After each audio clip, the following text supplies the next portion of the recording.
Hello બચ્ચા વર્લ્ટી, કેમ છો બધા? મજામાં? Good morning all of you. તબિયત પાણી સારા બધાના?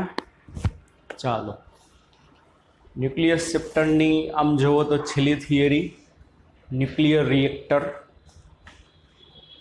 આમ તો છેલ્લી ન કહેવાય, એના પછી હજી એક છેલ્લી થિયરી છે સંલયન, પણ સંલયન આ વર્ષ પૂરતું ડિલીટેડ છે. 2021 પૂરતું, 2021ની બોર્ડની એક્ઝામમાં નથી પૂછવાનું. તેમ છતાં પણ એનો પછીથી વિડીયો લેક્ચર મૂકવામાં આવશે અમુક ટાઈમ પછી. તો જે બાળકો ઇન્ટરેસ્ટેડ હોય એ લોકો જોઈ શકે છે, પણ આ વર્ષ પૂરતું એ નથી. એટલે આમ જુઓ તો આ વર્ષ પૂરતી આ ચેપ્ટરની છેલ્લી થિયરી ન્યુક્લિયર રિએક્ટર. ચાલો, ન્યુક્લિયર રિએક્ટરનું કામ શું? તો ન્યુક્લિયર રિએક્ટર જે છે એ શું કામ કરે? પાવર જનરેટ કરે. કેવી રીતે આપણે હમણાં આમાં જોઈશું. ન્યુક્લિયર રિએક્ટરના બે ભાગ છે.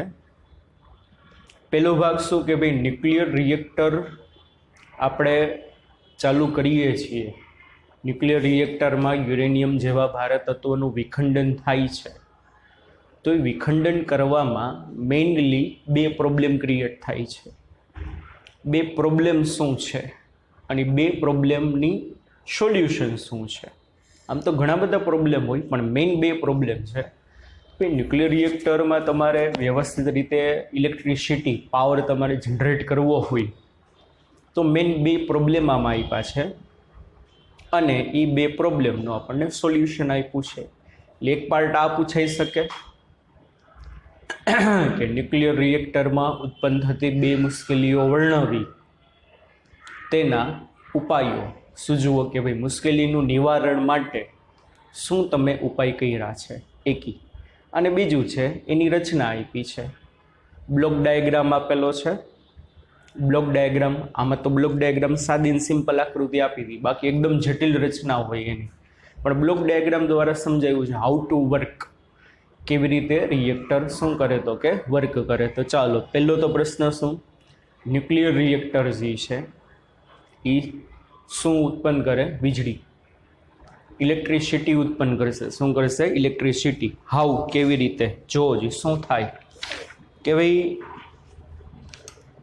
ન્યુક્લિયર રિએક્ટર જે છે ને સફળ શૃંખલા પ્રક્રિયાના સિદ્ધાંત ઉપર કામ કરે. ક્યાંય પૂછાય તો ભાઈ ન્યુક્લિયર રિએક્ટર કયા સિદ્ધાંત ઉપર કામ કરે છે? તો ન્યુક્લિયર રિએક્ટરનો સિદ્ધાંત શું? સફળ શૃંખલા પ્રક્રિયા. સફળ નહીં, નિયંત્રિત શૃંખલા પ્રક્રિયા. કેવી શૃંખલા પ્રક્રિયા? ચેઇન રિએક્શન થશે. શૃંખલા પ્રક્રિયા એટલે ચેઇન રિએક્શન કહેવાય, પણ નિયંત્રિત, આપણી ઓબ્ઝર્વેશનમાં થતું હશે. બે પ્રકારની શૃંખલા પ્રક્રિયા હોય, એક નિયંત્રિત અને અનિયંત્રિત. તો ન્યુક્લિયર રિએક્ટર જે છે ને નિયંત્રિત શૃંખલા પ્રક્રિયાના સિદ્ધાંત ઉપર કામ કરે, જ્યારે અણુબોમ્બ છે, પરમાણુ બોમ્બ છે, અનિયંત્રિત શૃંખલા પ્રક્રિયાના સિદ્ધાંત ઉપર કામ કરે. એટલે અણુબોમ્બ ને પરમાણુ બોમ્બની થિયરી તો આમાં ના જ આપે, બરોબર ને? આપણે એવું ખોટું તો નથી, કારણ કે એ આપણા માટે હાનિકારક છે એ વસ્તુ, એટલે એવું તો આમાં ના શીખવાડે. પણ એક સેન્ટેન્સ છે એમાં કે અણુબોમ્બ પરમાણુ બોમ્બ અનિયંત્રિત શૃંખલા પ્રક્રિયાના સિદ્ધાંત ઉપર કામ કરે. First of all you have to know what is chain reaction. શૃંખલા પ્રક્રિયા કોને કહેવાય? હવે જો આપણે વિખંડનની થિયરીમાં જોયું હતું કે ભાઈ યુરેનિયમના ન્યુક્લિયસનું વિખંડન થાય. આપણે 3 પ્રક્રિયા અહીંયા બોર્ડ ઉપર લખી હતી. તો આપણે જોયું હતું કે ભાઈ અમુક યુરેનિયમના વિખંડનથી 2 ન્યુટ્રોન મળતા હતા. જમણી બાજુ જોયું હતું ને. ડાબી બાજુ જે હતી પ્રક્રિયા પહેલાંની, મેં તમને કીધું હતું જે ન્યુટ્રોનનો તમે મારો ચલાવો એ ન્યુટ્રોનને થર્મલ ન્યુટ્રોન કહેવાય. કેવા કહેવાય? Thermal neutron. ઓરડાના તાપમાને જે ન્યુટ્રોન મળી આવે ને એને થર્મલ ન્યુટ્રોન કહેવાય, જેનો આપણે મારો ચલાવવાનો હોય. 0.04 MeV જેટલી ઉર્જા હોય. કેટલી ઉર્જા હશે એની? 0.04 MeV જેટલી. હવે આ ન્યુટ્રોનનો તમે મારો ચલાવ્યો યુરેનિયમ ઉપર, એટલે યુરેનિયમનું વિખંડન થયું. એને પરિણામે નિપજ તરીકે તમને અહીંયા મળતા, યાદ હોય તો અમુકમાં 2 મળતા, અમુકમાં 3 મળતા, અમુકમાં 4 મળતા. તો આ જે પ્રક્રિયા પછી તમને જે વધારાના ન્યુટ્રોન મળે ને, મેં તમને કીધું તો એને શું કહેવાય? ઉત્સર્જિત ન્યુટ્રોન કહેવાય, નિપજ કણ કહેવાય. યાદ છે ને? શું કહેવાય? બધું યાદ હોવું જોઈએ. નિપજ કણ કહેવાય, ઉત્સર્જિત ન્યુટ્રોન કહેવાય. કેવા ન્યુટ્રોન કહેવામાં આવે? ઉત્સર્જિત ન્યુટ્રોન કહેવાય, વિખંડન ન્યુટ્રોન કહેવાય. અને આ ન્યુટ્રોન પાસે શું હોય? યાદ કરો, પ્લસ ક્યુ જેટલી એનર્જી છૂટી પડે એ અમુક ટકા ભાગ એ વધારાના ન્યુટ્રોન પાસે હોય. તો હજી ઉત્સર્જિત ન્યુટ્રોન હશે ને બચ્ચા બાલ્ટી, એના પાસે આશરે 2 MeV જેટલી ઉર્જા હોય. જેનો તમે મારો ચલાવ્યો હતો ને એના પાસે 0.04 MeV થર્મલ ન્યુટ્રોન કહેવાય. પણ પ્રક્રિયાને અંતે તમને જે નવા ન્યુટ્રોન મળે ને, વિખંડન ન્યુટ્રોન, નિપજ ન્યુટ્રોન, બરાબર, આવા ઘણા બધા નામ કીધા હતા, ઉત્સર્જિત ન્યુટ્રોન, એ લોકો પ્રક્રિયામાંથી ઉર્જા મેળવે તો એના પાસે પુષ્કળ માત્રામાં એનર્જી હશે. પહેલાં તો હું તમને શૃંખલા પ્રક્રિયા કહું. દાખલા તરીકે ચેઇન રિએક્શનની પહેલાં વાત કરી. What is chain reaction? Chain reaction ખબર પડી જશે હમણાં. દાખલા તરીકે કોઈ એક યુરેનિયમની ન્યુક્લિયસ છે, એના ઉપર બારેથી તમે ન્યુટ્રોનનો મારો ચલાવ્યો. કોનો મારો ચલાવ્યો? ન્યુટ્રોનનો. અને આ જે ન્યુટ્રોનનો તમે મારો ચલાવ્યો તો આ ન્યુટ્રોનને કેવો ન્યુટ્રોન કહેવાય? Thermal neutron. ઓરડાના તાપમાને જે મળી આવી. આના પાસે આશરે 0.04 MeV જેટલી ઉર્જા હોય. આટલી ઉર્જાથી ગતિ કરતો હોય. હવે આ ન્યુટ્રોન યુરેનિયમના ન્યુક્લિયસનું વિખંડન કરે તો જોવો છે, હમણાં જ આપણે વાત કરી કે ભાઈ અમુક યુરેનિયમના ન્યુક્લિયસ 2 નવા ન્યુટ્રોન આપે, અમુક 3 આપે, અમુક 4 આપે. તો એવરેજ તમે કાઢો ને તો આશરે 2.5 જેવા મળે. એવરેજ તમે કાઢશો તો આશરે તમને કેટલા મળશે? 2.5 જેટલા નવા ન્યુટ્રોન મળે. કોકે 2.5 કેમ? માની લ્યો 100 ન્યુટ્રોનનો મારો ચલાવ્યો. કેટલા ન્યુટ્રોનનો? 100. 100 ન્યુટ્રોન શું કરશે? 100 યુરેનિયમના ન્યુક્લિયસનું વિખંડન કરે. અમુક 2 જણા ઉત્પન્ન કરે, અમુક 3 ઉત્પન્ન કરે, અમુક 4 ઉત્પન્ન કરે. કે નથી સમજાતું? 100 ન્યુટ્રોનનો મારો ચલાવ્યો તો 100 ન્યુટ્રોનનો મારો ચલાવતા 100 યુરેનિયમના ન્યુક્લિયસનું વિખંડન થાય. તો માની લો પહેલાં એ 3 ઉત્પન્ન કર્યા, પહેલાં યુરેનિયમનું વિખંડન થયું, બીજાનું વિખંડન થયું તો 2 ઉત્પન્ન થયા, ત્રીજાનું વિખંડન થયું તો 3 ઉત્પન્ન થયા, ચોથાનું વિખંડન થયું તો 2 ઉત્પન્ન થયા, પાંચમાનું વિખંડન થયું તો 4 ઉત્પન્ન થયા, છઠ્ઠાનું વિખંડન થયું તો 4. તો આવી રીતે 100 જણાનું વિખંડન થયું એટલે અમુક 2 ઉત્પન્ન કરે, અમુક 3 ઉત્પન્ન કરે, અમુક 4. તો આ 100 યુરેનિયમના ન્યુક્લિયસનું વિખંડન થતાં ઉત્પન્ન થતા ન્યુટ્રોનની સંખ્યા તમે લ્યો અને એને ભાંગ્યા કેટલાનું વિખંડન થયું? 100નું. તો એવરેજ કાઢો ને તો આશરે 2.5 મળે. એવરેજ તમે કાઢશો ને બચ્ચા બાલ્ટી તો આશરે તમને કેટલા મળશે? 2.5 જેટલા ન્યુટ્રોન મળે. બરોબર, એવરેજ 2.5 મળે. હકીકતે 2 આખાને કડધો એવું ના હોય. 2.5 કેવી રીતે મળે? અમુક 2, અમુક 3, અમુક 4. તો એવરેજ કાઢો તો 2.5 જેટલા મળે. હવે જે આ નવા ન્યુટ્રોન ઉત્પન્ન થયા, માની લ્યો આનું વિખંડન થયું તો દાખલા તરીકે 3 ન્યુટ્રોન ઉત્પન્ન થયા નવા. આ જે નવા 3 ન્યુટ્રોન ઉત્પન્ન થયા ને વિખંડન ન્યુટ્રોન કહેવાય, નિપજ ન્યુટ્રોન કહેવાય, ઉત્સર્જિત ન્યુટ્રોન કહેવાય. આના પાસે આશરે ઉર્જા આ કેવા કહેવાય?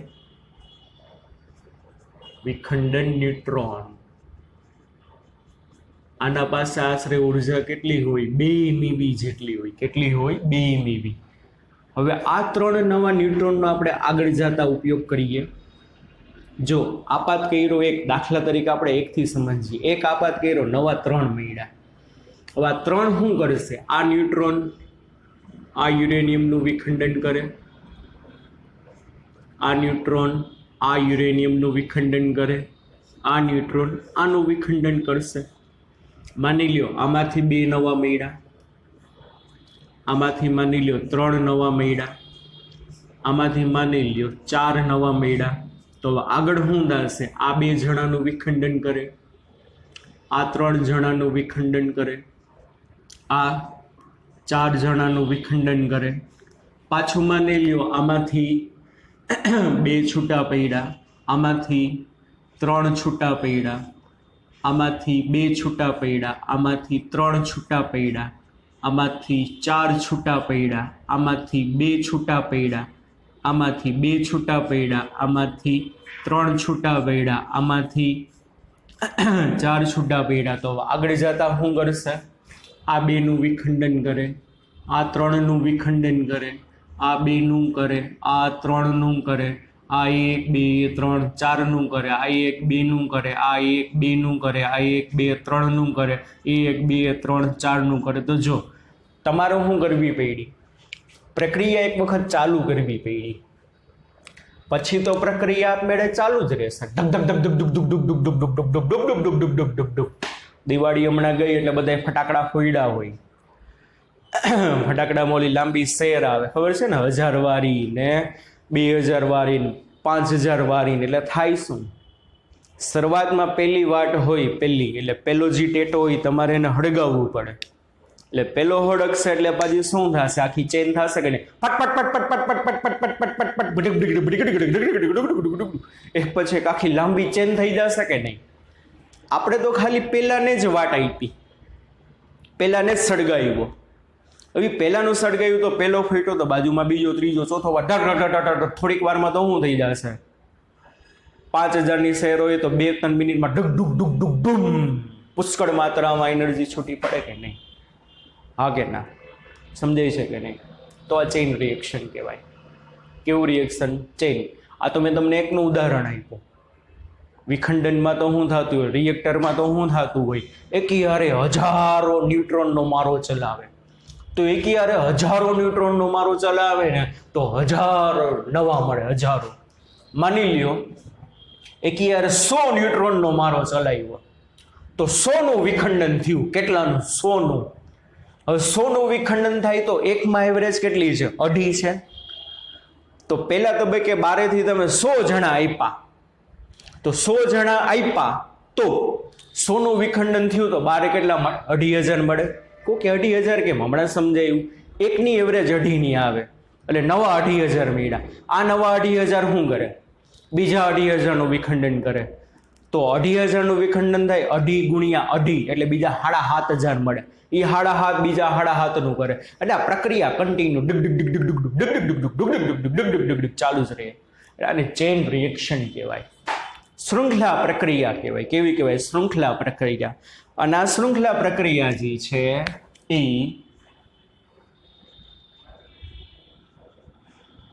ન્યુક્લિયર રિએક્ટર નિયંત્રિત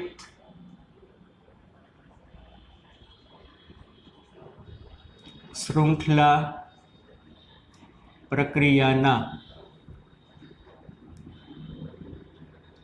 સિદ્ધાંત પર કામ કરે.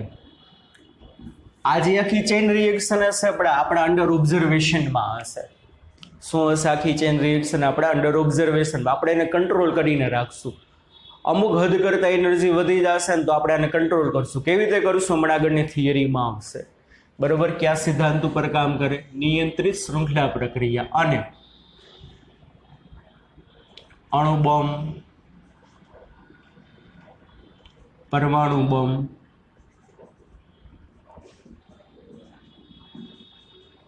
અનિયંત્રિત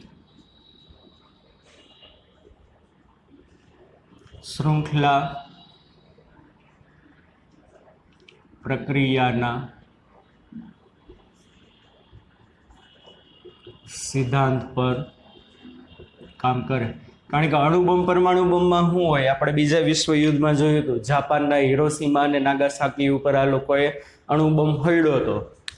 એક વખત ફોડી દે, એક વખત પ્રક્રિયા ચાલુ કરી દે, પછી તો આની અંદર પુષ્કળ માત્રામાં અબજો યુરેનિયમના ન્યુક્લિયસો હોય.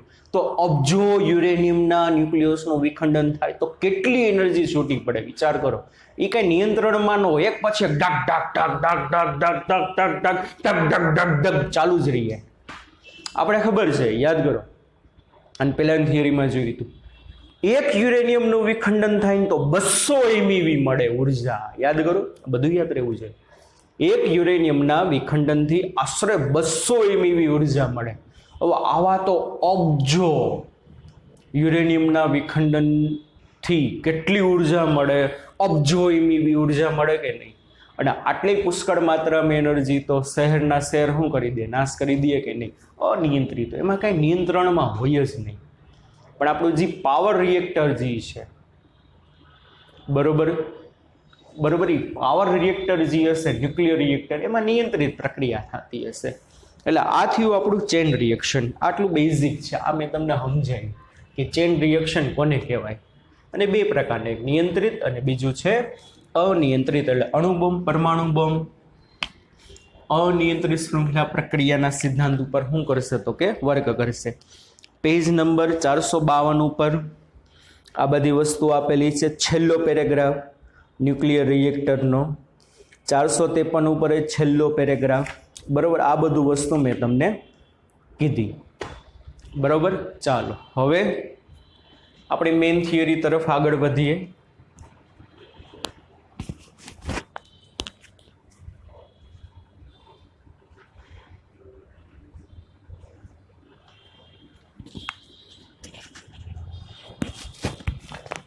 ન્યુક્લિયર રિએક્ટરમાં નિયંત્રિત શૃંખલા પ્રક્રિયા કરવા માટે, ન્યુક્લિયર રિએક્ટરમાં નિયંત્રિત શૃંખલા પ્રક્રિયા કરવા માટે ઉદ્ભવતી મુશ્કેલીઓ અને મુશ્કેલીઓનું સોલ્યુશન, કે હાઉ ટુ સોલ્વ. આ મુશ્કેલી પ્રોડ્યુસ થઈ તો એને કેવી રીતે તમે રિઝોલ્વ કરશો. ચાલો હવે જુઓ,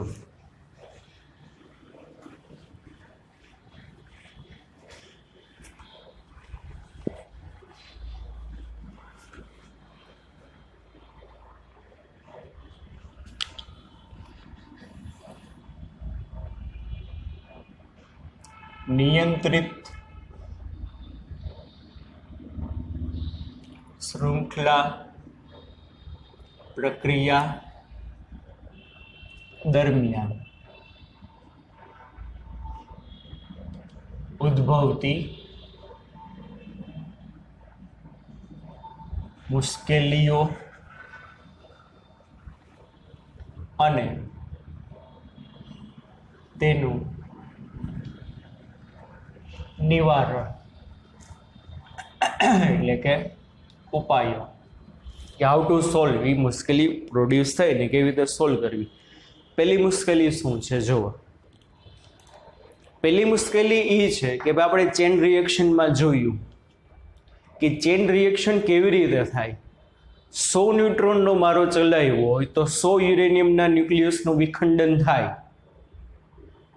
તો તમને આગળ જતા નવા 250 મળે, કારણ કે એક તમને 2.5 આપે. તો હજી 250 નવા, હમણાં જ અહીં લખ્યું હતું, 250 જે નવા ન્યુટ્રોન ઉત્પન્ન થાય ને વિખંડન કહેવાય, વિખંડન ન્યુટ્રોન.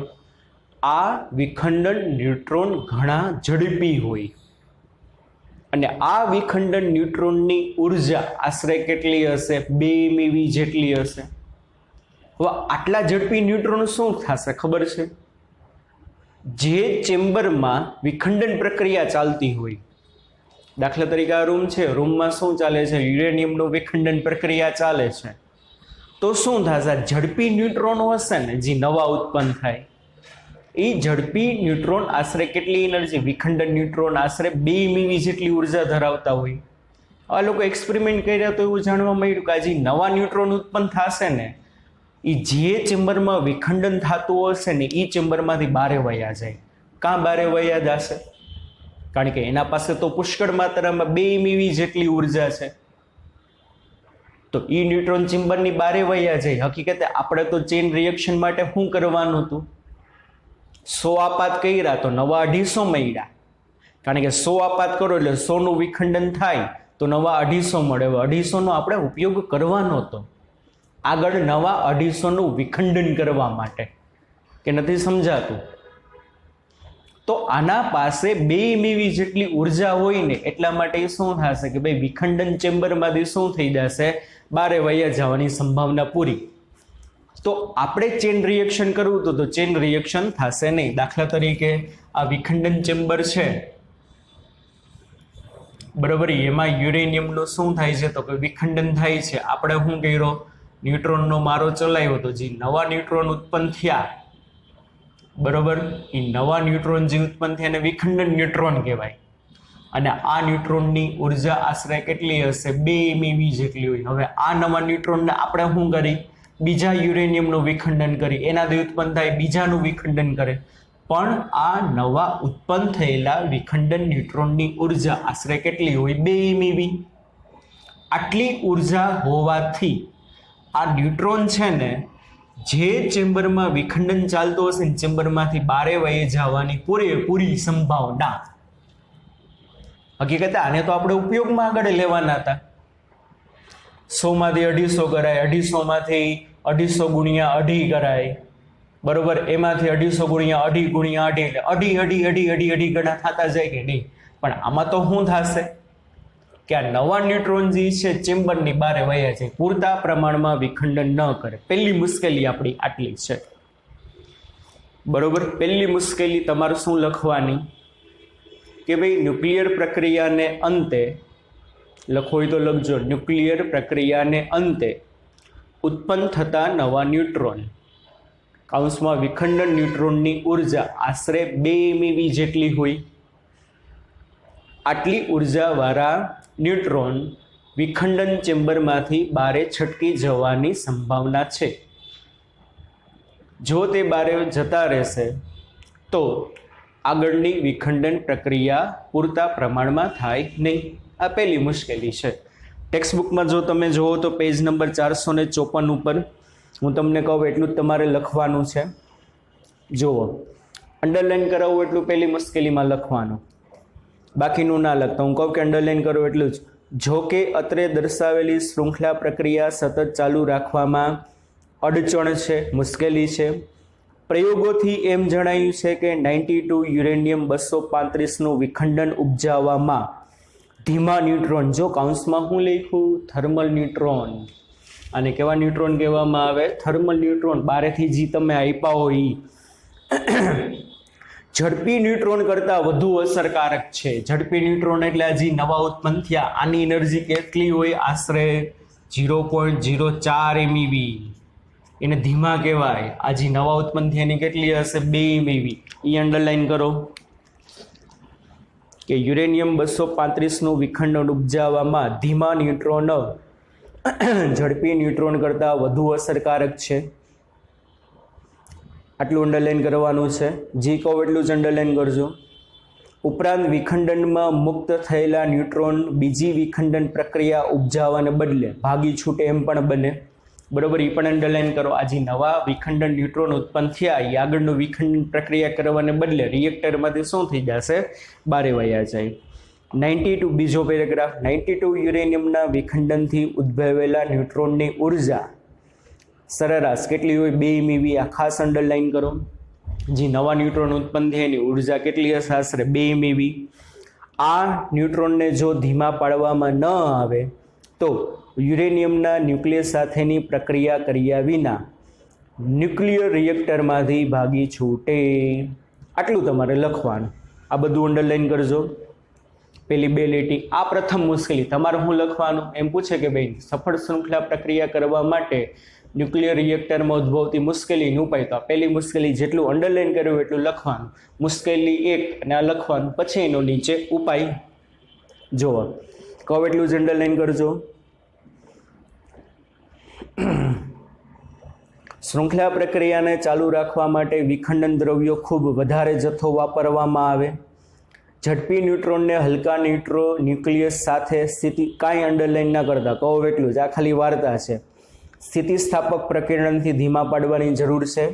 હકીકતમાં ચેડવિકના પ્રયોગે દર્શાવ્યું કે હાઇડ્રોજન સાથે સ્થિતિસ્થાપક સંઘાતમાં ન્યુટ્રોન લગભગ સ્થિર થાય છે અને પ્રોટોન ઉર્જા લઈ જાય છે. આ કાંઈ જરૂરી નથી, વાર્તા જ છે. આ પરિસ્થિતિ એક લખોટી બીજી તેના જેવી સ્થિર લખોટીને સન્મુખ અથડાય એની જેવી, એટલે આ કાંઈ જરૂરી નથી. ત્રીજો પેરેગ્રાફ છે એનો ઉપાય. હવે પેલી મુશ્કેલી તમને ઉપર 4 અંડરલાઈન કરાવી એ લખવાની. હવે ઉપાય 1, ન્યુટ્રોન માટે એને બારે જતા ઉટકાવવા માટેના ઉપાય જોવો જોઈએ શું છે. ત્રીજા પેરેગ્રાફમાં ઉપાય, આથી રિએક્ટર્સમાં મોડરેટર તરીકે ઓળખાતા હલકા ન્યુક્લિયસ વિખંડનીય ન્યુક્લિયસની સાથે ઝડપી ન્યુટ્રોનને ધીમા પાડવા માટે રાખેલા હોય છે. બરોબર, ચાલો શું કરવાનું? ઉપાયમાં શું લખવાનું કે ઝડપી ન્યુટ્રોનને ધીમા પાડવા માટે શું? ઝડપી ન્યુટ્રોનને ધીમા પાડવા માટે ન્યુક્લિયર રિએક્ટરમાં મોડરેટર તરીકે ઓળખાતા મોડરેટર. જો મોડરેટરનું કામ શું? તમે સાંભળ્યું હશે પરીક્ષામાં મોડરેટર હોય. જો 100 માર્કનું પેપર હોય અને જો તમને 100માંથી 90 ઉપર માર્ક આવે, 90 અથવા 90 ઉપર, એટલે તમારું પેપર મોડરેટર આગળ જાય. મોડરેટરનું કામ શું? તમને રોકવાના.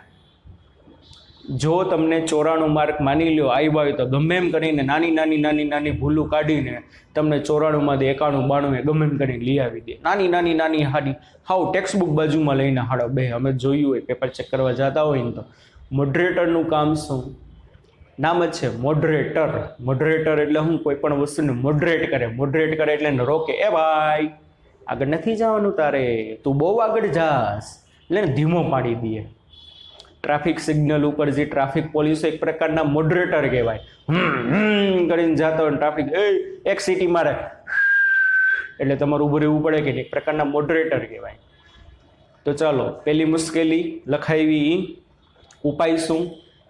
ઝડપી ન્યુટ્રોનને ધીમા પાડવા માટે ન્યુક્લિયર રિએક્ટરમાં મોડરેટરનો ઉપયોગ થાય. કોનો ઉપયોગ થાય? મોડરેટરનો. અને મોડરેટર તરીકે કોનો ઉપયોગ થાય? જો એ આગળ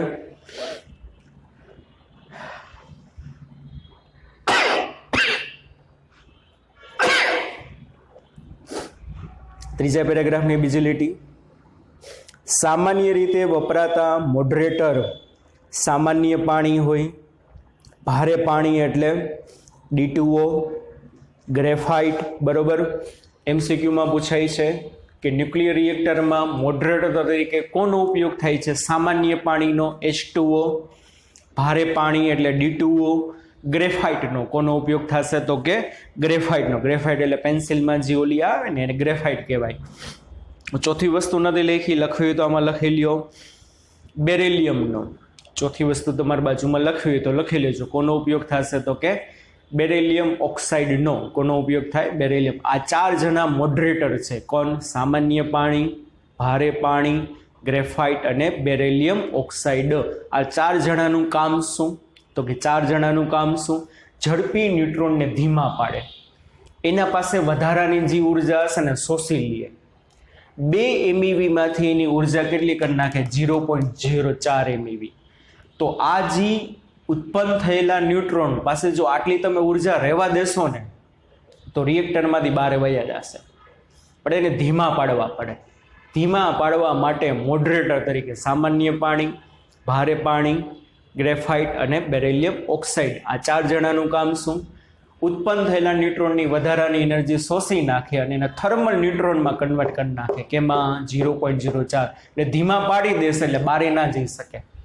અને બારે ના જઈ શકે એટલે આગળના આ 3 જણા શું કરશે? 3 જણાનું વિખંડન કરે ને આપણી પ્રક્રિયા ધીમે ધીમે ચાલુ રહે. તો પહેલી મુશ્કેલી આ હતી. અને પહેલી મુશ્કેલીનું શું? નિવારણ. ઉત્પન્ન થતા ન્યુટ્રોનની સ્પીડ ઘણી ઝાઝી હોય, સિમ્પલ ભાષામાં કહું તો. અને આને ધીમા પાડવા માટે કોનો ઉપયોગ થાય? તો કે મોડરેટરનો. સામાન્ય પાણી, ભારે પાણી, ગ્રેફાઇટ અને બેરેલિયમ ઓક્સાઇડ. ચાલો પછીની લીટી MCQ માટે ખાસ. ત્રીજી લીટી. આપણું ન્યુક્લિયર રિએક્ટર મુંબઈમાં આવ્યું છે.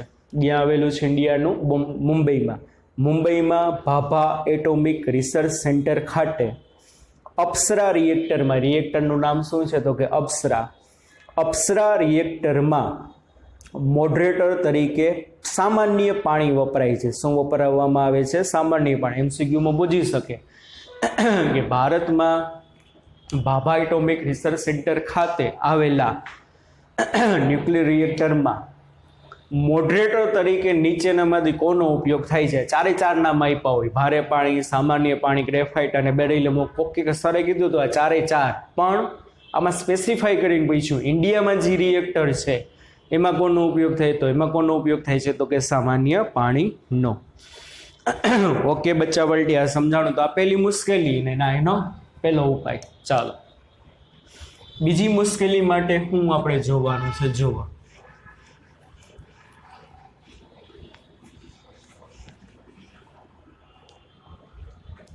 બીજી વાત કરવાની છે આપણે ગુણક અંક. શેની વાત કરવાની છે? ગુણક અંક. ઇંગ્લિશમાં બોલે તો મલ્ટીપ્લિકેશન ફેક્ટર કે વડે દર્શાવાય. મલ્ટીપ્લિકેશન ફેક્ટરને કેના વડે દર્શાવાય? કે વડે. કેનું સૂત્ર છે?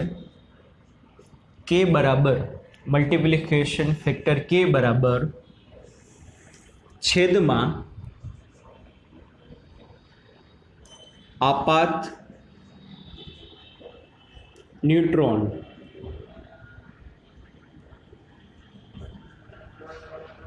ની સંખ્યા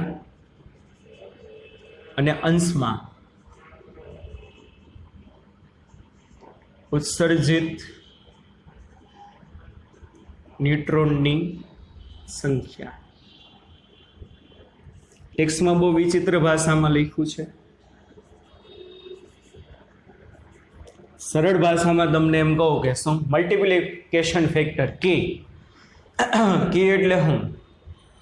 કેટલા ન્યુટ્રોન ઉત્પન્ન થયા એના છેદમાં કેટલા ન્યુટ્રોન આપાત કર્યા, એ ગુણોત્તરને શું કહેવામાં આવે? મલ્ટીપ્લિકેશન ફેક્ટર, ગુણાંક. જોવો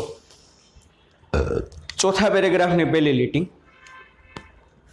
મોડરેટરના ઉપયોગને લીધે શક્ય છે કે કોઈ એક પેઢીના ન્યુટ્રોન વડે ઉપજાવેલા વિખંડનની સંખ્યા અને તેની અગાઉની પેઢીમાં ઉપજાવેલા વિખંડનની સંખ્યાના ગુણોત્તરને કે કહે છે, ગુણક અંક કહે છે. કે એક કરતાં મોટો હોય અને આ ગુણોત્તરને શું કહેવામાં આવે? કે એક પેઢીમાં ઉત્પન્ન થયેલા ન્યુટ્રોનની સંખ્યા અને એની બીજી પેઢીમાં, બીજી પેઢી એટલે હું યાર બહુ અઘરી લેંગ્વેજ વાપરી.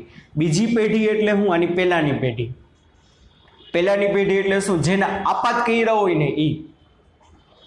આપણા મમ્મી પપ્પા આપણી પહેલાની પેઢી કહેવાય, આપણે અત્યારની પેઢી કહેવાય. આપણે મમ્મી પપ્પામાંથી ઉત્પન્ન થયા છીએ. એક જણાને આપાત કર્યો તો સામે 2.5 મળ્યા. તો આપાત ન્યુટ્રોનની સંખ્યા એટલે એક પેઢીના ન્યુટ્રોનની સંખ્યા છેદમાં અંશમાં શું થશે? બીજી પેઢીના એટલે કે ઉત્સર્જિત ન્યુટ્રોનની સંખ્યા. એના ગુણોત્તરને શું કહેવાય? Multiplication factor. હવે હોય શું? એમાં કીધું કે આ મલ્ટીપ્લિકેશન ફેક્ટરની સંખ્યા હંમેશા એક કરતાં વધુ હોય. શા માટે? જો આ વિખંડન ચેમ્બર હોય બચ્ચા પાર્ટી,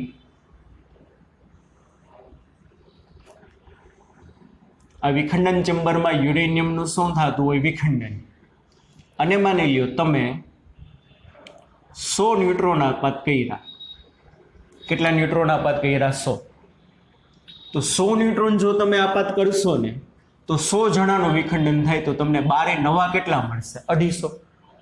કારણ કે એકનું વિખંડન થાય તો બોલો બોલો ફટાફટ, એકનું વિખંડન થાય તો 2.5 મળે, તો 100નું વિખંડન થાય તો 250. એટલે 250 શું કહેવાશે? ઉત્સર્જિત ન્યુટ્રોન. હવે થાશે શું? 100 આપાત કર્યા એટલે થર્મલ ન્યુટ્રોન કહેવાય, 250 ઉત્પન્ન થયા ઉત્સર્જિત ન્યુટ્રોન કહેવાય. અને મોડરેટર અંદર હશે. મોડરેટર શું કામ કરશે? આની સ્પીડ ઘટાડી નાખે.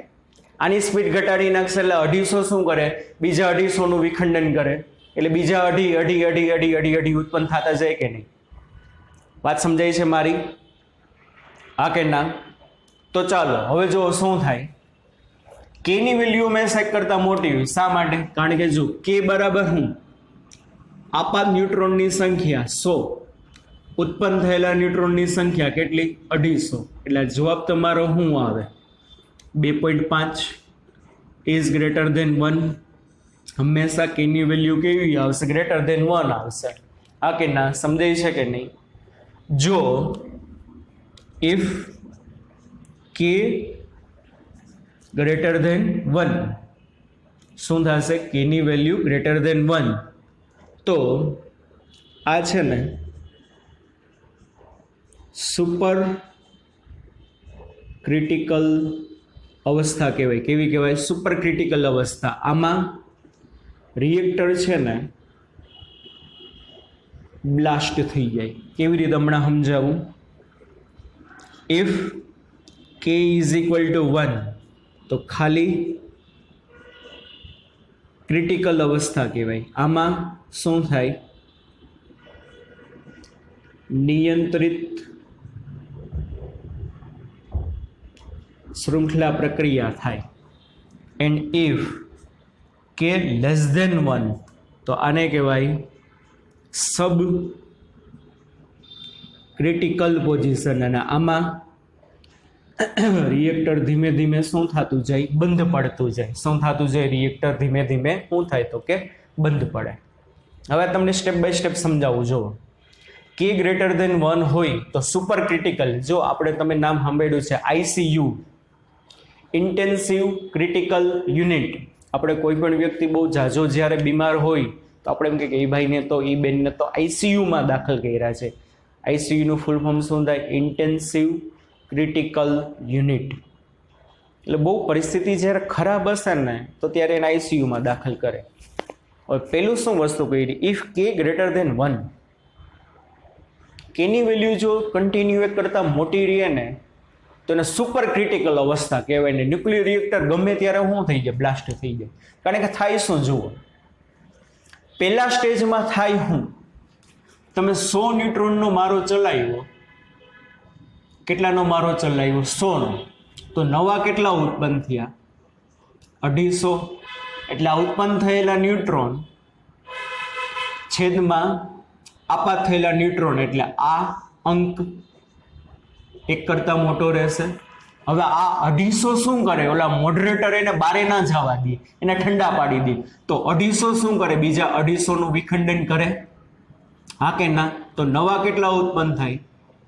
250 ગુણ્યા 2.5. તમે વિચાર કરો, નવા કેટલા ઉત્પન્ન થાય? 250 ગુણ્યા 2.5. એટલે બીજા સ્ટેપમાં શું થાય? બીજા સ્ટેપમાં આપાત થયેલા 250 ઉત્પન્ન થયેલા 250 ગુણ્યા 2.5. તો ઉત્પન્ન થયેલા આટલા ભાંગા આપાત થયેલા આટલા, બેનો ગુણોત્તર લ્યો 2.5. હવે આ પાછા જે નવા ઉત્પન્ન થઈને મોડરેટર ધીમા પાડે એટલે પાછું શું થાય? બોલો, આ 250 ગુણ્યા 2.5 નું વિખંડન કરે. 250 ગુણ્યા 2.5 નું વિખંડન કરે તો એક જણો પાછા નવા 2.5 ઉત્પન્ન કરે. એટલે 250 ગુણ્યા 2.5 ગુણ્યા 2.5. એટલે હવે પાછા ત્રીજા સ્ટેજમાં શું થાય? ત્રીજા સ્ટેજમાં તમે વિચાર કરો, આ આપાત થયેલા, આ ઉત્પન્ન થયેલા છેદમાં આપાત થયેલા, બેનો ગુણોત્તર લ્યો એટલે પાછું 2.5 આવે. હવે આ પ્રક્રિયા કન્ટિન્યુ ચાલુ રહે. ડોટ ડોટ ડોટ ડોટ 2.5 ગુણા થતા જાય. અનિયંત્રિત પ્રક્રિયા થઈ ગઈ. પુષ્કળ માત્રામાં એનર્જી છૂટી પડે. તમે ખાલી વિચારો, પહેલા 100 જણાનું વિખંડન થયું હોય તો કેટલી એનર્જી ઉત્પન્ન થઈ હશે? એકનું વિખંડન થાય તો 200. તો પહેલા સ્ટેજમાં કેટલી ઉર્જા ઉત્પન્ન થાય? વિચારો, 100 ગુણ્યા 200 MeV. હા કે ના? બીજા સ્ટેજમાં 250 નું વિખંડન થાય તો કેટલી ઉત્પન્ન થાય? 250 ગુણ્યા 200 MeV. ત્રીજામાં 250 ગુણ્યા 2.5 ગુણ્યા 200. ચોથામાં 250 ગુણ્યા 2.5 ગુણ્યા 2.5 ગુણ્યા 200. એટલે પ્રચંડ માત્રામાં એની ડગ ડગ ડગ ડગ ડગ ડગ ડગ ડગ ઉત્પન્ન થતી જાય.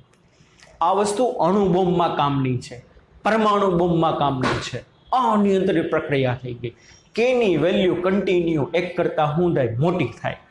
આ મુશ્કેલી છે કે 100 જણા આપાત કરો તો 250 મળે. એટલે કેની વેલ્યુ એક કરતા ધીમે ધીમે ધીમે ધીમે ધીમે ધીમે મોટી જ રહેશે. એટલે અનિયંત્રિત પ્રક્રિયા થઈ ગઈ અને એના પરિણામે શું થાય?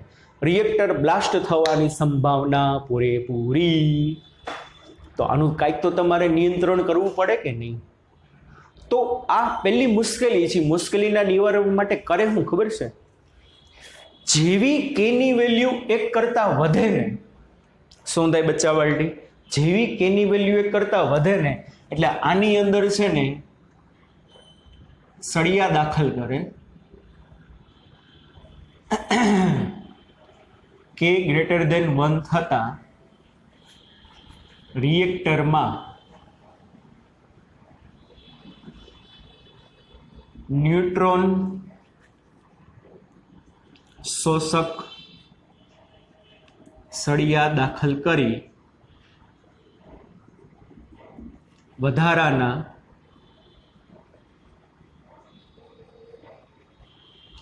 ન્યુટ્રોનનું શોષણ કરવામાં આવે. આ એનો ઉપાય.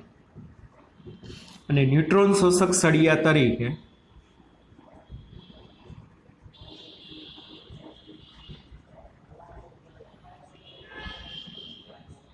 ટેક્સ્ટબુકમાં છે ને બચ્ચા વર્લ્ડે આપણને એક જ નામ આપ્યું છે, કેડમિયમ. ન્યુટ્રોન શોષક સળિયા તરીકે કોનો ઉપયોગ થાય? કેડમિયમ. અને બીજો ઉપયોગ થાય બોરોન. આ યાદ રાખજો બેયના. કેડમિયમ અને બોરોનના સળિયા દાખલ કરીને છે ને કેની વેલ્યુ એક મેનેજ કરે. જો કેવી રીતે સમજો. હવે 100 જણા આપાત કર્યા, 250 નવા ઉત્પન્ન થયા, એટલે કેની વેલ્યુ એક કરતાં વધી ગઈ, 2.5 થઈ ગઈ. એટલે ન્યુટ્રોન શોષક સળિયા જેનું કામ શું?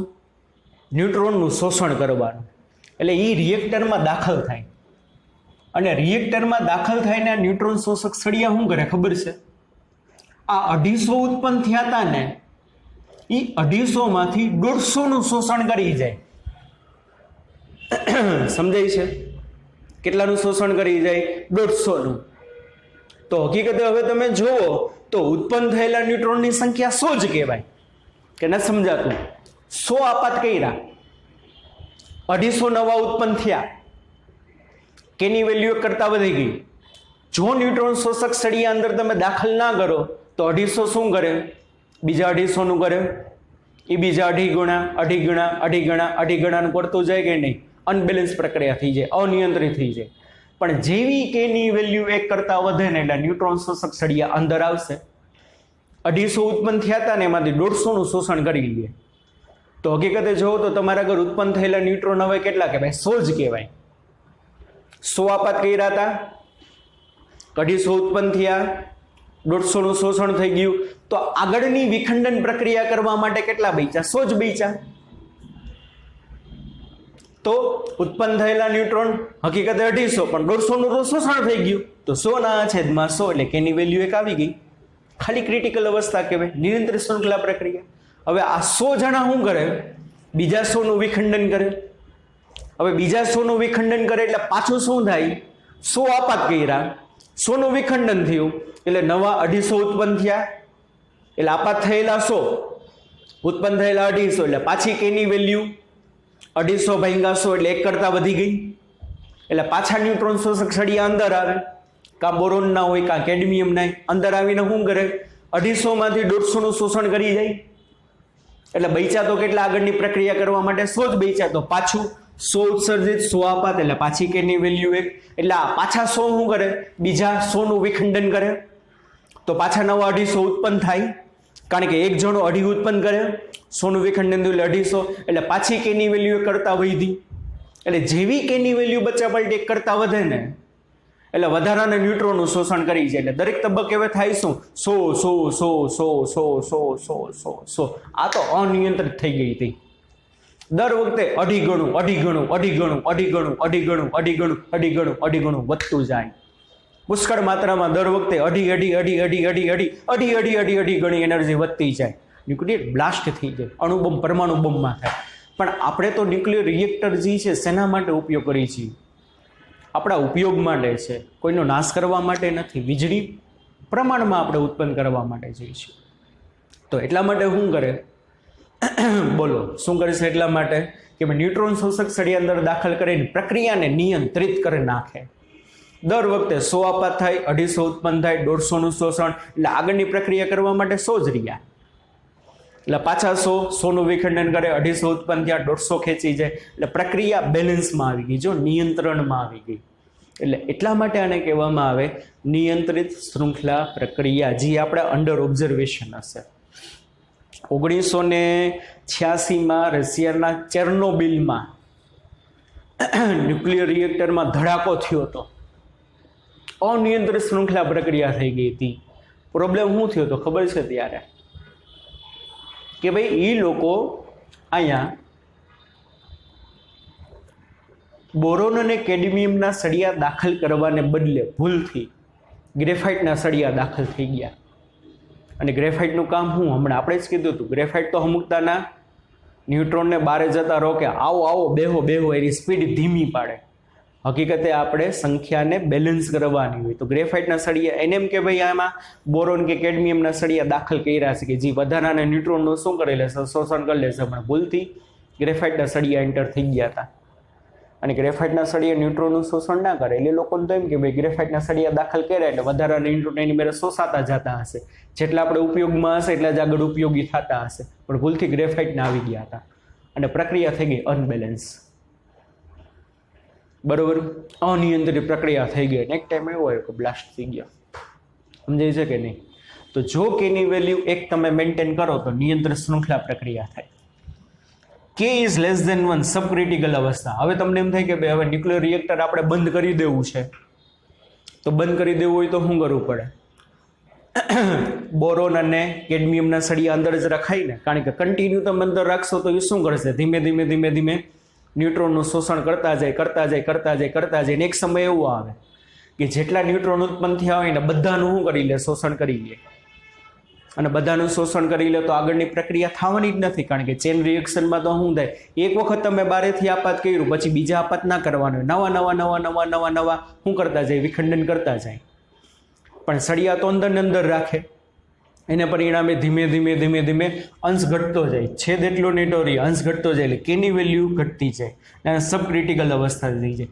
જ્યારે ન્યુક્લિયર રિએક્ટર બંધ કરવું હોય ને ત્યારે શું કરવાનું? સળિયા અંદર ને અંદર રાખવાના. એટલે ન્યુટ્રોનનું શોષણ થતું જાય થતું જાય થતું જાય એટલે આગળની પ્રક્રિયા ધીમે ધીમે ધીમે ધીમે ધીમે શું થતી જાય? ઘટતી જાય. છેલ્લે એવું આવે કે રિએક્ટર શું થઈ જાય? બંધ થઈ જાય. એટલે બીજી મુશ્કેલીનો ઉપાય, બરોબર, 3 માર્કમાં પૂછે. સફળ શૃંખલા પ્રક્રિયા કરવા માટે 2 મુશ્કેલી જણાવી, તેના ઉપાય જણાવો. બરોબર, ટેક્સ્ટ બુકમાં પહેલો, બીજો, ત્રીજો, ચોથો. બરોબર, ચોથો આખો પેરેગ્રાફ મેં મારી ભાષામાં સમજાવ્યો હોય, 5મો આખો પેરેગ્રાફ. બરોબર, એ બીજી મુશ્કેલી અને બીજી મુશ્કેલીના શું છે? ઉપાયો છે. બરોબર, આટલું. ચાલો હવે એની રચના જોવાની છે.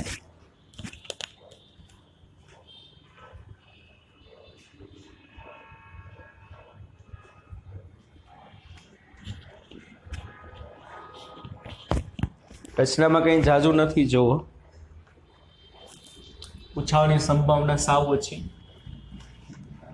MCQ એટલા બધા એમાંથી કઈ નીકળે એમ નથી. આમાંથી ઢગલો MCQ નીકળે.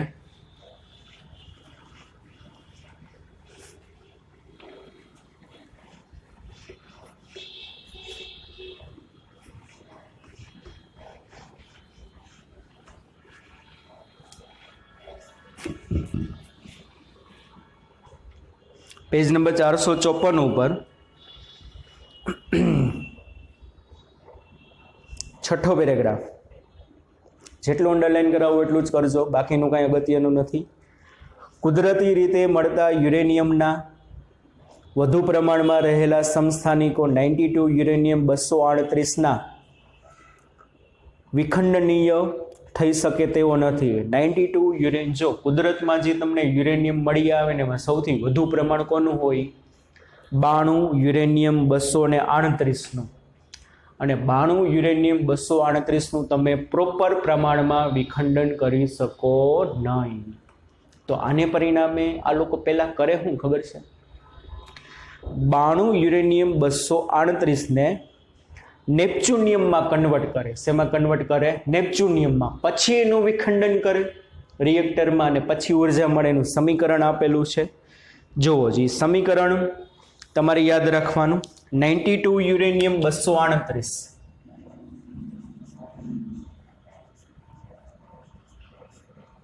એના ઉપર ન્યુટ્રોનનો શું કરે? મારો ચલાવે. અને આમાંથી તમને બનશે 93 નેપ્ચ્યુનિયમ 239 એક ઇલેક્ટ્રોન છૂટો પડે.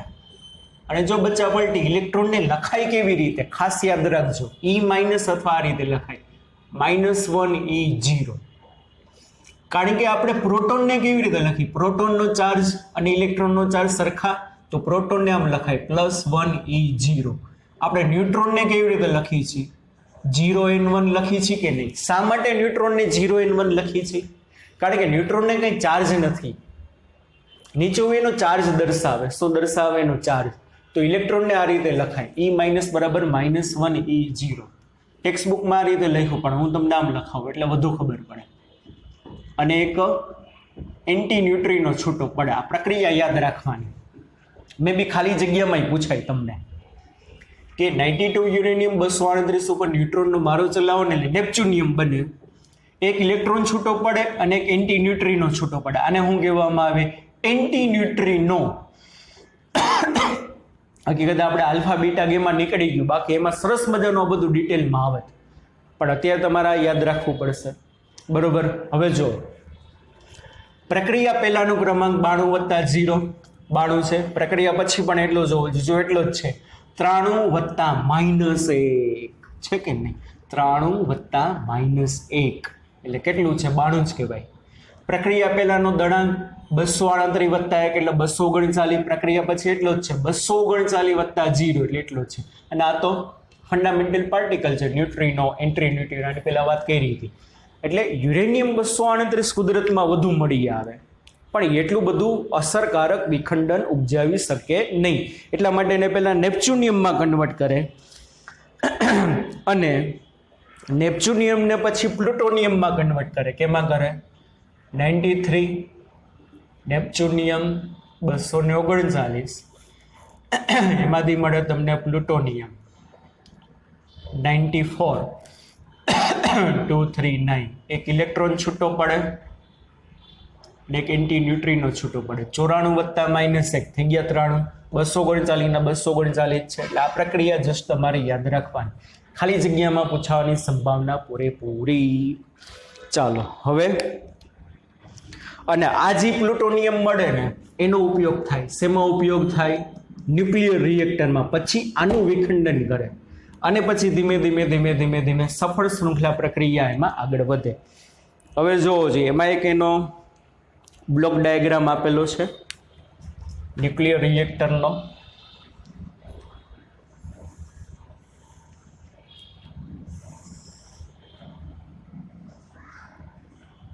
આ જે છે વિખંડન ચેમ્બર છે.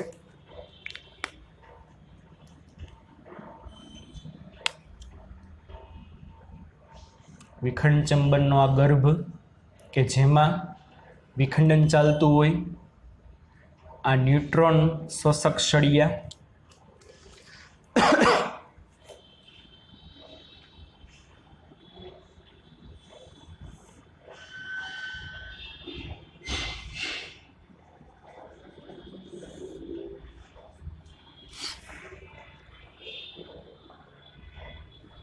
ન્યુટ્રોન શોષક સળિયાને શું કહેવાય? નિયંત્રક સળિયા કહેવાય.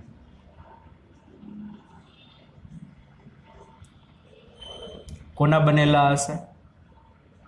બોરોન અને કેડમિયમ. આની અંદર અહીંયા મોડરેટર હોય.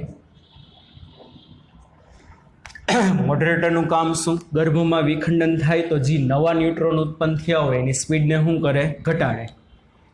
અને નિયંત્રક સળિયાનું કામ શું? વધારાના ન્યુટ્રોનનું શોષણ કરીને કેની વેલ્યુ 1 જેટલી શું કરે? બેલેન્સ રાખે.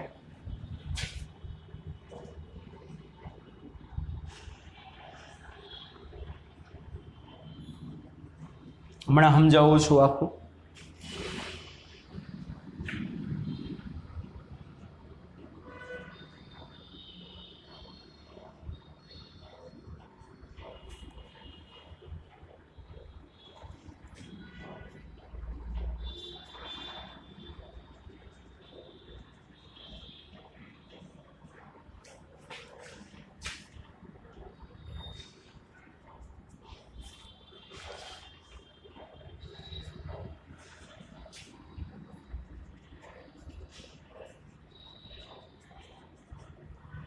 જો થાય શું સમજો.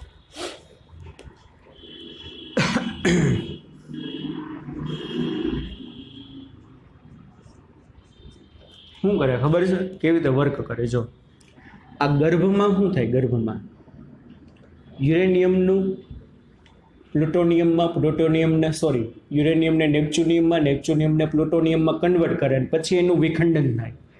વિખંડન થાય એટલે પુષ્કળ માત્રામાં એનર્જી ઉત્પન્ન થાય.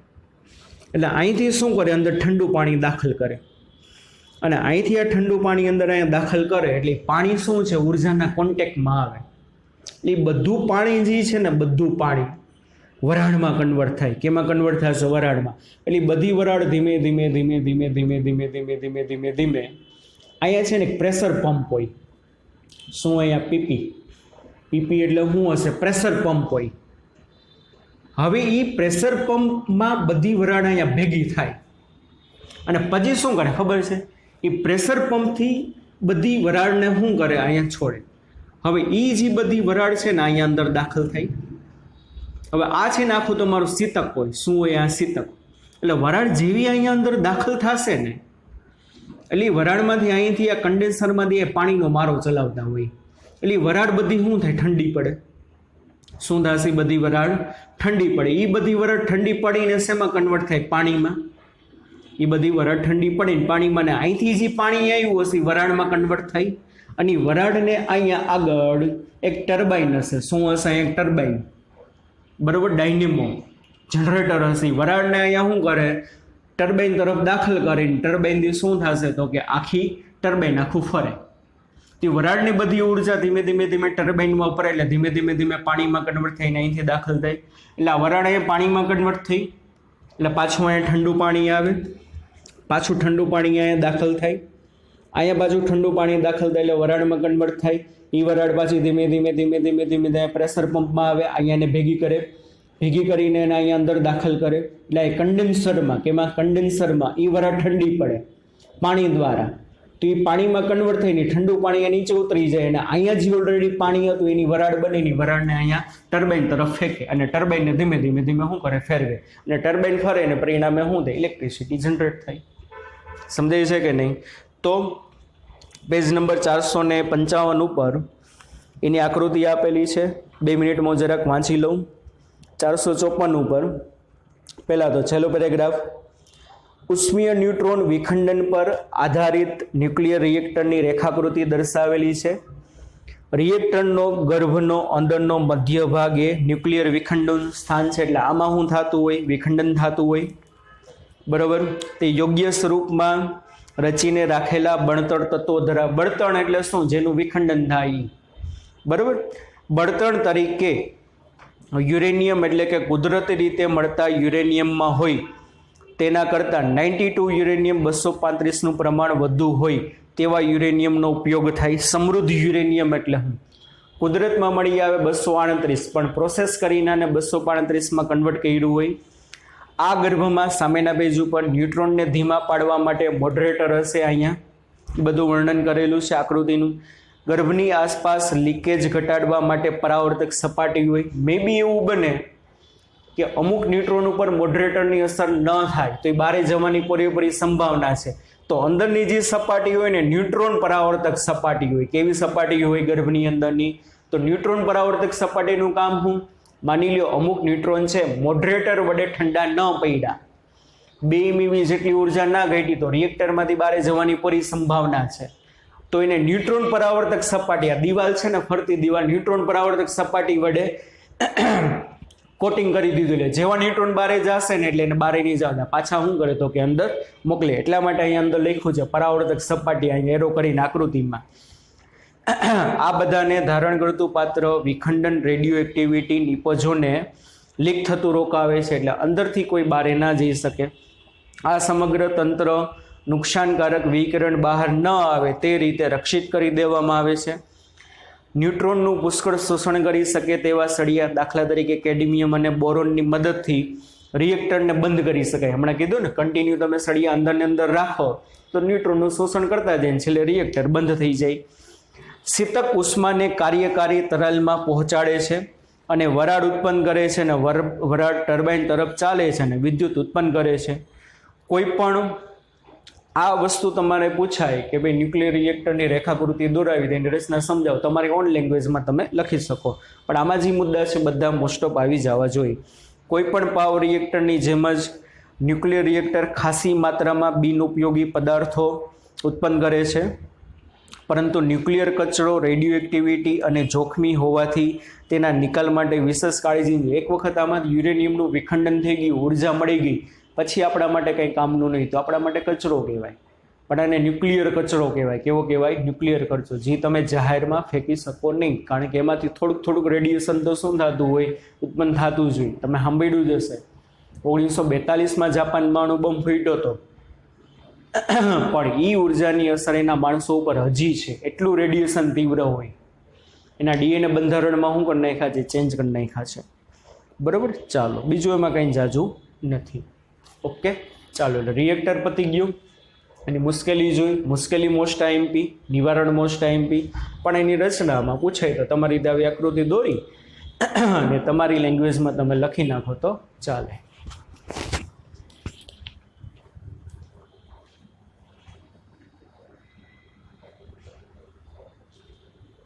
ચાલો, એક દાખલો બાકી છે સ્વાધ્યાયનો.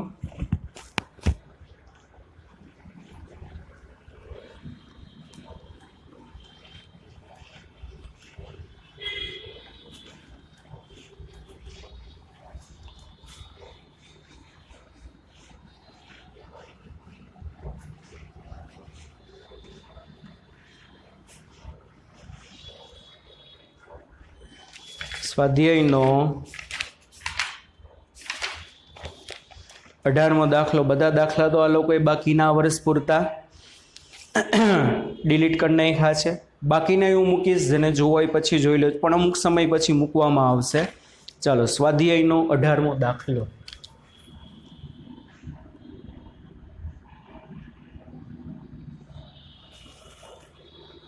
જુઓ, 1000 મેગાવોટનું વિખંડન રિએક્ટર તેના બળતણનો અડધો ભાગ, એની નીચે અંડરલાઈન કરો, તેના બળતણનો અડધો ભાગ 5 યર 5 વર્ષમાં વાપરાય છે. એક રિએક્ટર છે, એનો પાવર કેટલો છે?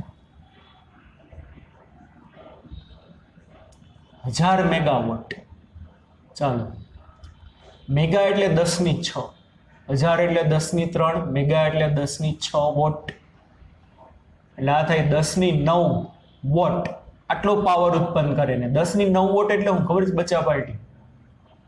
વોટ એટલે જૂલ પર સેકન્ડ. એટલે રિએક્ટર છે ને છોકરાઓ, તમે વિચાર ના કરી શકો એટલી ઉર્જા ઉત્પન્ન કરે છે દર સેકન્ડે. પાવર એટલે જૂલ પર સેકન્ડ. દર સેકન્ડે 10⁹ જૂલ. દર સેકન્ડે કેટલી વીજળી ઉત્પન્ન કરે છે? 10⁹ જૂલ. આગળ રકમમાં કીધું છે શું? રિએક્ટર તેના બળતણ અંદર જેટલું યુરેનિયમ ભર્યું છે ને, માની લ્યો 10 કિલો યુરેનિયમ ભર્યું છે, તો 10 કિલો યુરેનિયમમાંથી 5 કિલો યુરેનિયમ 5 વર્ષમાં વાપરે છે. જેટલું, આ તો તમને દાખલો દીધો, આપણે એ જ ગણવાનું છે કે જેટલું યુરેનિયમ ભર્યું છે એનો અડધો ભાગ 5 વર્ષમાં વાપરે છે. પ્રારંભમાં 92 યુરેનિયમ કેટલું હશે? એટલે શું કરવાનું છે?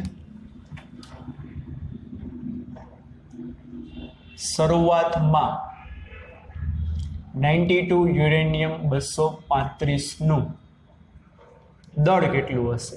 પ્રારંભિક દળ. વિખંડન હજી ચાલુ નહીં થયું હોય ત્યારે તમે એની અંદર 92 યુરેનિયમ 235 કેટલું ભર્યું હશે ને એ ગોતવાનું છે. અને કેટલા વર્ષમાં? T = 5 યર માં અડધો જથ્થો વાપરે છે. 5 વર્ષ એટલે શું થાય બચ્ચા પાર્ટી? 5 ગુણ્યા 3.154 ગુણ્યા 10⁷ સેકન્ડ થાય ને, કારણ કે આ સેકન્ડમાં ચાલે સેકન્ડમાં ફેરવવું પડે. 5 વર્ષની સેકન્ડ આટલી થાય, એટલે આટલી સેકન્ડમાં અડધો જથ્થો વાપરે છે. ચાલો, હવે આગળ શું કીધું? એવું ધારો કે રિએક્ટર 80% સમય માટે કાર્યવંતિત રહે છે. એટલે શું? એની કાર્યક્ષમતા છે ને 80% આપી છે. પાંચ વર્ષ પૂરેપૂરું કામ નહીં કરે. 5 વર્ષમાંથી એને 80% એટલે 4 વર્ષ માટે જ કામ કરશે, બાકી 20% ફેલ છે. 80% એની શું છે તો કે કાર્યક્ષમતા છે. કાર્યવંતિત એટલે કાર્યક્ષમતા 80% છે. હજુ આખો લોજિકથી દાખલો ગણવો પડશે તમારે. શરૂઆતમાં યુરેનિયમ કેટલું છે તમારે ગણવાનું છે. પહેલા 2 મિનિટ માટે એવું માનો કે ભાઈ 5 વર્ષ રિએક્ટર ચાલુ રહીએ તો કેટલી ઉર્જા ઉત્પન્ન થાય. અહીંથી દાખલો ચાલુ થાય. 1 સેકન્ડ ચાલુ રહીએ ને તો 10⁹ જૂલ ઉર્જા ઉત્પન્ન થાય. તો 5 વર્ષ ચાલુ રહીએ તો કેટલી ઉર્જા ઉત્પન્ન થાય. સિમ્પલ વસ્તુ.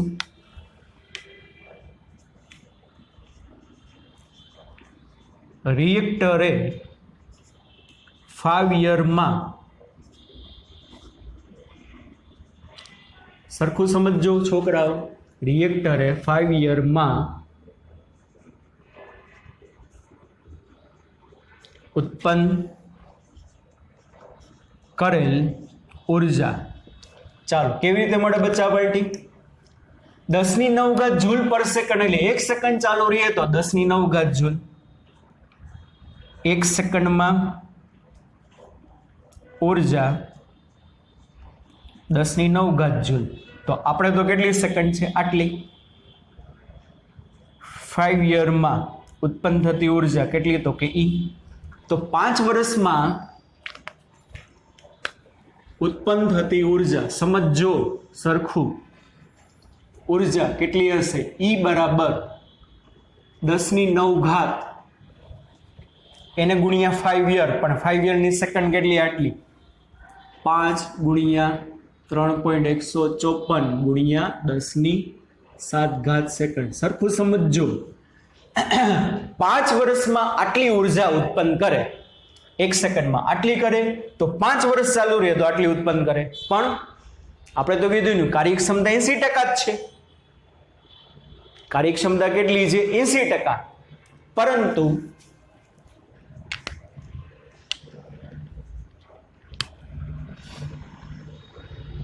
પરંતુ કાર્યક્ષમતા 80% છે. આથી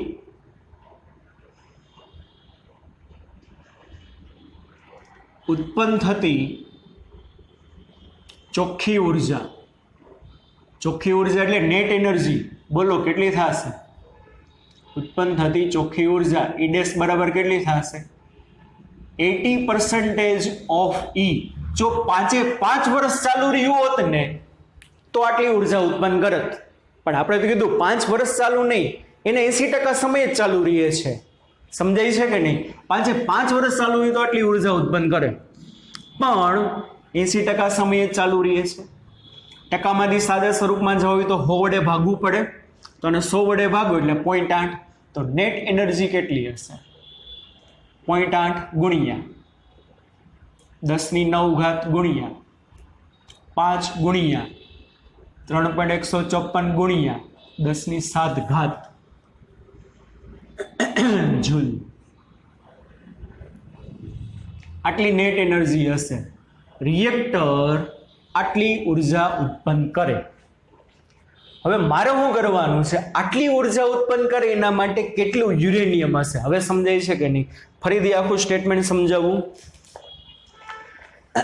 પાવર આપ્યો છે આટલો, 5 વર્ષમાં અડધો જથ્થો વાપરે છે, તો આપણે એમ કહી શકીએ 1 સેકન્ડમાં આટલી ઉર્જા ઉત્પન્ન થાય, તો 5 વર્ષમાં કેટલી તો કે આટલી.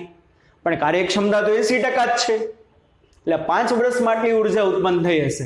પણ આટલી ઉર્જા કોના દ્વારા ઉત્પન્ન થાય? એમને હવામાંથી આવી જાય ના, યુરેનિયમના વિખંડનથી આવે. તો અંદર તમે કેટલું યુરેનિયમ નાખ્યું હશે કે જેથી કરીને આટલી ઉર્જા ઉત્પન્ન થાય, એ તમારે ગોતવાનું છે. હવે સમજો જુઓ.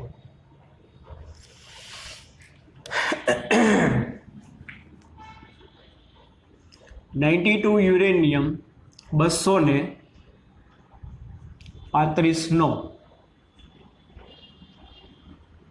એટોમિક માસ 235 ગ્રામ પર મોલ. આનો મતલબ શું? જો તમારા આગળ 235 ગ્રામ યુરેનિયમ હોય ને તો 1 મોલ જેટલો જથ્થો હોય. 235 ગ્રામ યુરેનિયમના ન્યુક્લિયસ કેટલા હોય? એને જેટલા. કેટલા હોય? એને જેટલા. તો 1 ગ્રામ યુરેનિયમના ન્યુક્લિયસ કેટલા? તો કે કેપિટલ N. તો કેપિટલ N બરાબર શું થાય? 1 ઉપર 235 નીચે એટલે N ના છેદમાં 235 એટલે આ કેટલું આવે?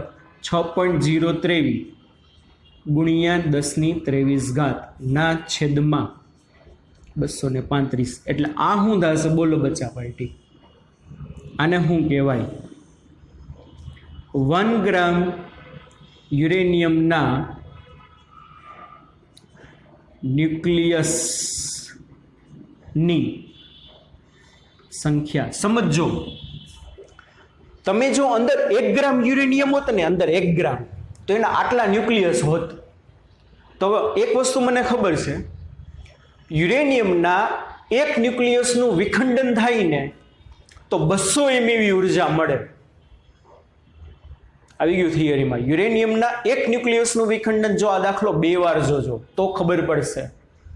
યુરેનિયમના એક ન્યુક્લિયસનું વિખંડન થાય તો 200 mev ઉર્જા મળે. તો આટલાનું વિખંડન થાય તો કેટલી? બરોબર. આપણે જાણીએ છીએ કે યુરેનિયમના એક ન્યુક્લિયસના વિખંડનમાં ઉત્પન્ન થતી ઉર્જા 200 mev. હા કે ના? તો એકનું વિખંડન થતા 200 mev ઉર્જા મળે. તો આપણે તો આટલા છે, આટલાનું વિખંડન થતા કેટલી ઉર્જા મળે? ચાલો તો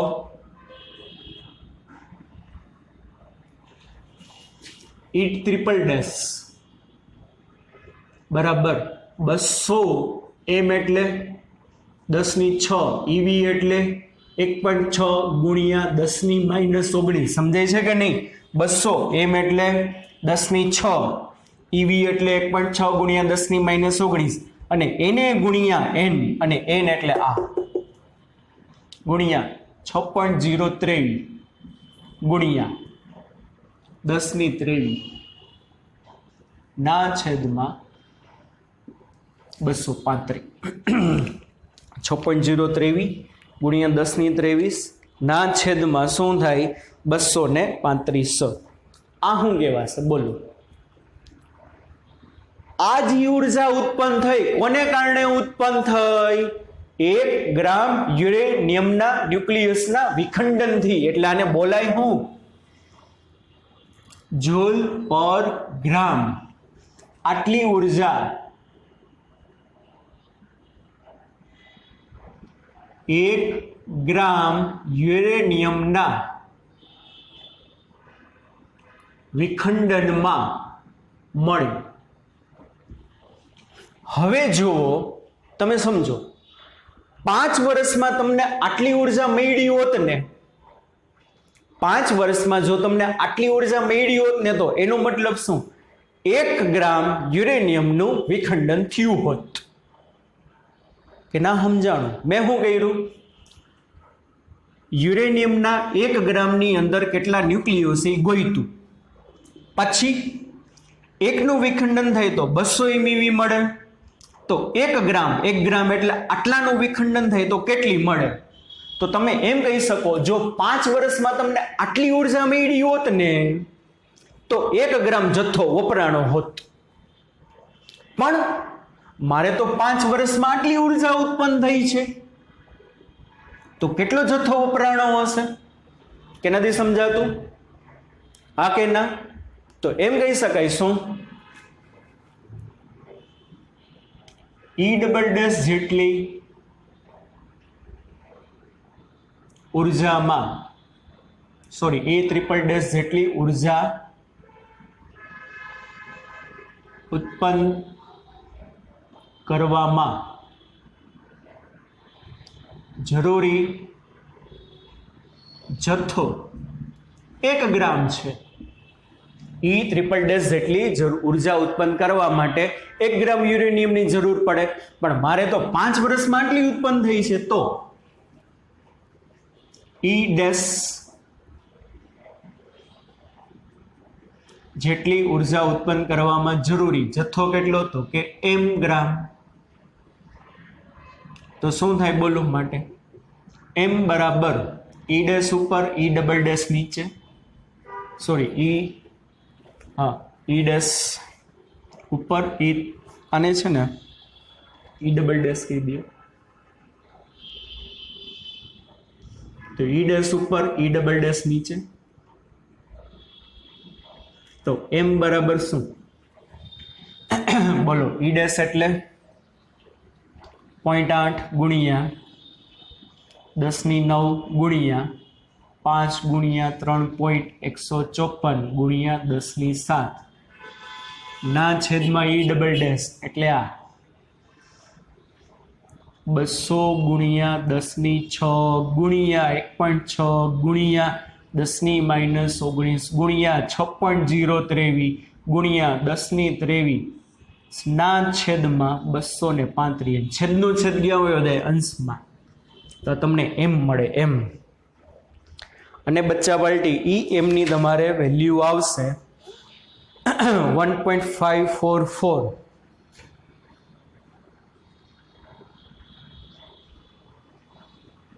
10⁶ ગ્રામ. આટલો યુરેનિયમનો જથ્થો, અને કેવી રીતે લખાય? 3 મીંડા તમે આમ જાઓ એટલે 1544. 3 મીંડા જમણી બાજુ ખસો એટલે 3 મીંડા અહીંથી ઘટે એટલે કેટલું આવે? 1544 કિલો. તો આપણે એમ લખી શકીશું 1544 kilo uranium 5 યરમાં 1 kilogram, 1544 kilogram uranium 5 યરમાં વપરાતું હશે. પણ મને શું કીધું છે? એક વસ્તુ બીજી કીધી જો, કે 5 વર્ષમાં કેટલો જથ્થો વપરાણો જેટલો હતો ને એનો અડધો. તો એનો મતલબ શું? આટલું વપરાણું તો હશે કેટલો? આના કરતા ડબલ. કે નથી સમજાતું? પરંતુ 5 યરમાં વપરાયેલ આ જથ્થો અડધો છે. આથી યુરેનિયમનું પ્રારંભિક દળ m0 આનું ડબલ હોય. 1500નું ડબલ 3000, 44નું ડબલ 88, એટલે 3088 કિલો. સમજાય છે કે નહીં?